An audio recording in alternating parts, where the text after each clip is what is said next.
Movie के start में हम मूवी की लीड एक्ट्रेस जोई को देखते हैं जो कि बोल और सुन नहीं सकती थी।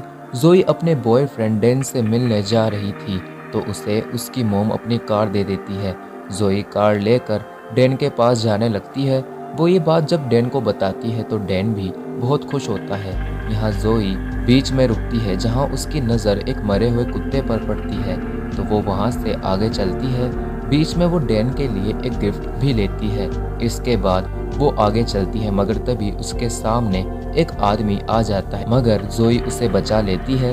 पर तभी उसकी नज़र एक गैंगस्टर की टोली पर पड़ती है जो कि अपने कार से एक आदमी को मार देती है। जोई डर कर उस आदमी के पास जाती है जो कि घायल था। वो उसे अपनी कार के पास लेकर आती है मगर वहाँ पर वो गैंगस्टर आ जाते हैं जो कि उस आदमी को मार देते हैं। ये देखकर जोई वहाँ से भागने लगती है मगर ट्रेन नाम का शख्स उसके पाँव पे शूट कर देता है। फिर वो जोई को अपने अड्डे पर ले जाते हैं जहाँ वो उसे वायर से बांधकर उसे टॉर्चर करते हैं। जब उन्हें पता चलता है कि जोई बोल और सुन नहीं सकती तो उन्हें उस पर तरस आ जाता है लेकिन ट्रेन जो कि उनका बॉस था वो नहीं मानता और वो जोई को टॉर्चर करता है। वो जोई को बताता है कि उसके पूर्वज भी गैंगस्टर थे। जोई उसके होठ पढ़कर उसकी बातें समझने की कोशिश कर रही थी। इसके बाद ट्रेन जोई का रेप करता है। यहाँ डैन जोई के न आने से अपसेट हो जाता है। वो इसके बारे में पुलिस को बता देता है। यहाँ वो सब जोई का रेप करके साथ बैठे थे जहाँ उनमें से एक आदमी कहता है कि इस लड़की के बारे में पुलिस को खबर लग गई होगी इसलिए हम इसे यहाँ नहीं रख सकते।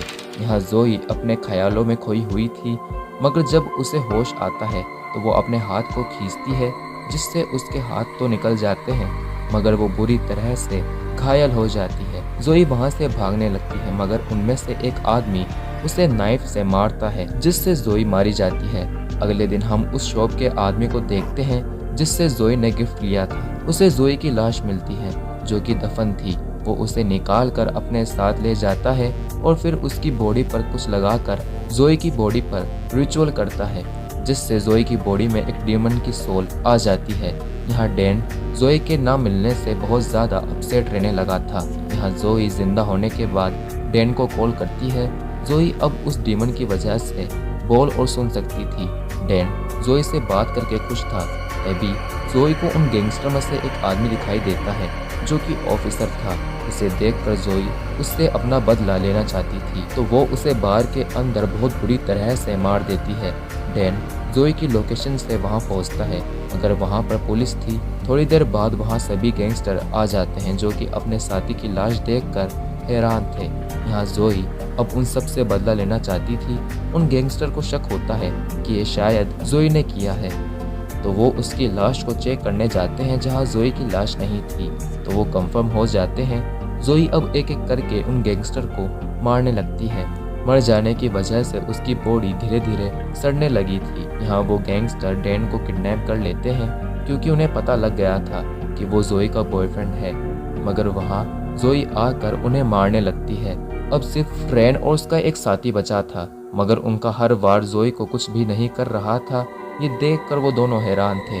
वो वहाँ से अपने बेस पर जाते हैं। यहाँ जोई की हालत खराब थी मगर वो अपने आप को रिकवर कर लेती है। उसके अंदर से वो सोल निकल कर जोई को कुछ हथियार देती है ताकि वो अपना बदला ले सके।